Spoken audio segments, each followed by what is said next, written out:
When organizations deploy email filtering, web protection, isolation technologies, and warning banners, it is tempting to assume that the problem of phishing and web-based attacks has been handled.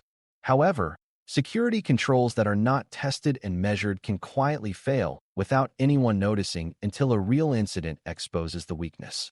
In this episode, we focus on confirming that email and browser protections actually work, not just in theory, but in practice.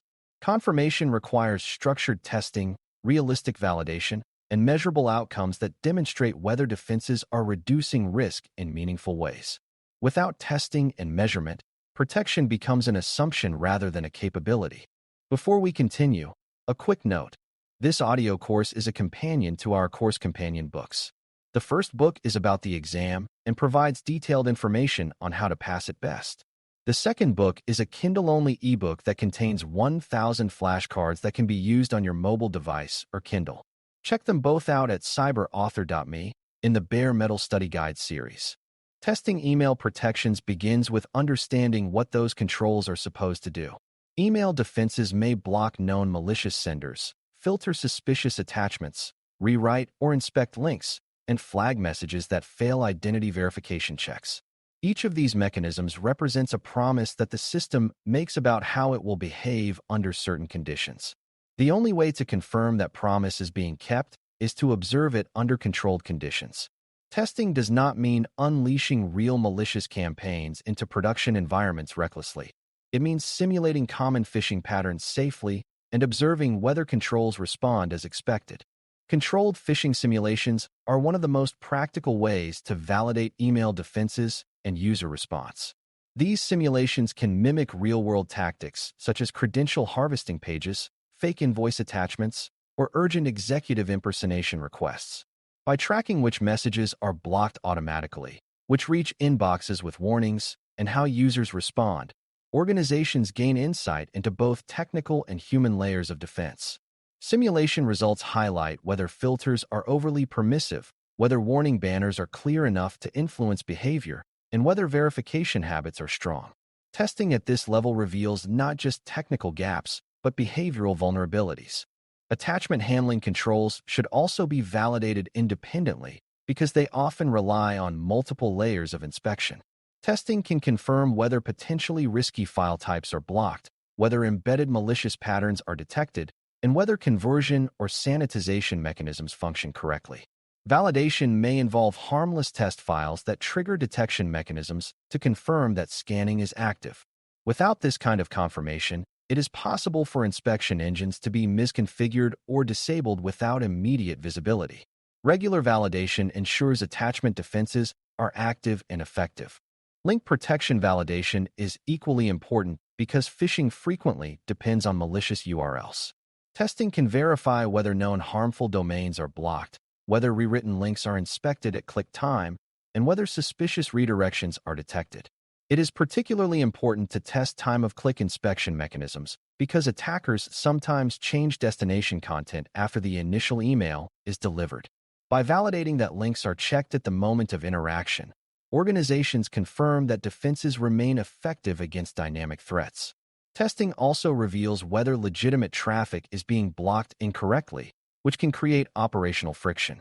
Browser protection validation follows similar principles, but focuses on web-based controls rather than email delivery.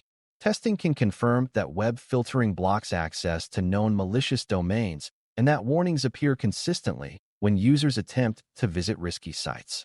Controlled tests may involve attempting to access benign test domains classified as suspicious to verify that blocking and alerting work as intended.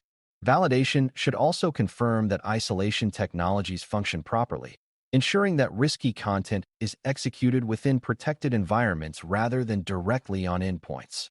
Observing these behaviors in action builds confidence that technical safeguards are not merely enabled but operational.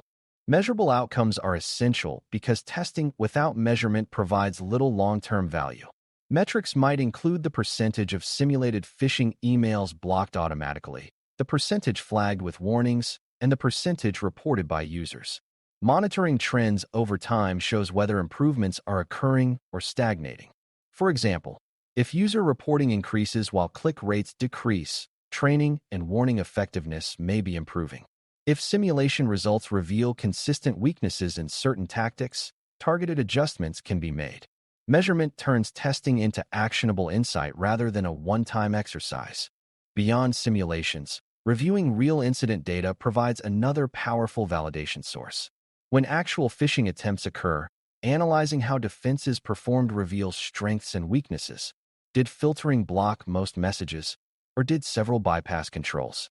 Did users recognize and report suspicious emails quickly, or did multiple people interact before detection? These post-incident reviews transform events into learning opportunities. Each real-world case becomes a data point that refines testing and tuning priorities. Validation should also include configuration review to ensure that policy settings align with expectations.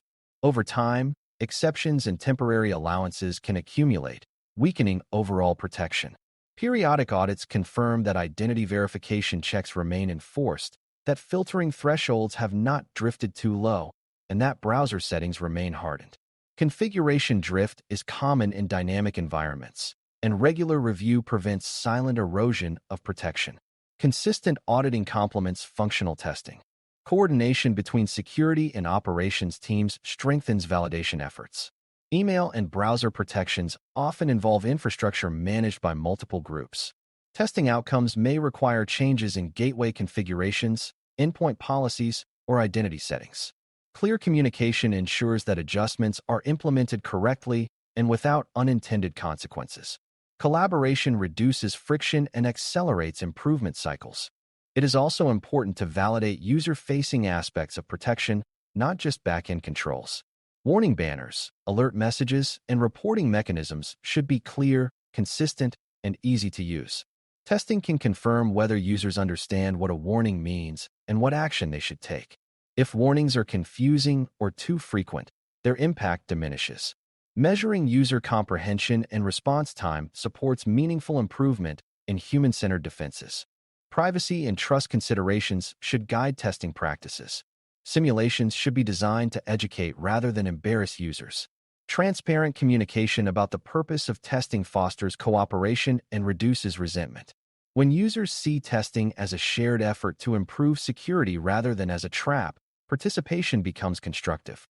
Positive reinforcement strengthens verification culture and reporting behavior. Over time, consistent testing and measurement build maturity in email and browser defenses. Controls that are tested regularly are less likely to degrade silently. Metrics reveal whether investments in filtering, isolation, or training are delivering measurable benefit. Continuous validation turns static defenses into adaptive systems capable of responding to evolving tactics. Improvement becomes a steady process rather than a reaction to crisis. Ultimately, confirming that email and browser protections work is about replacing assumption with evidence. Structured testing demonstrates whether technical safeguards block and warn as intended. Measurable outcomes reveal whether behavior is improving and risk is decreasing. Incident reviews highlight real-world performance and guide refinements. By embedding validation and measurement into routine practice, organizations ensure that their protections remain strong, reliable, and aligned with actual threats. Over time, this disciplined approach builds confidence that the defenses protecting everyday communication and browsing are not only present but effective. Thanks for listening.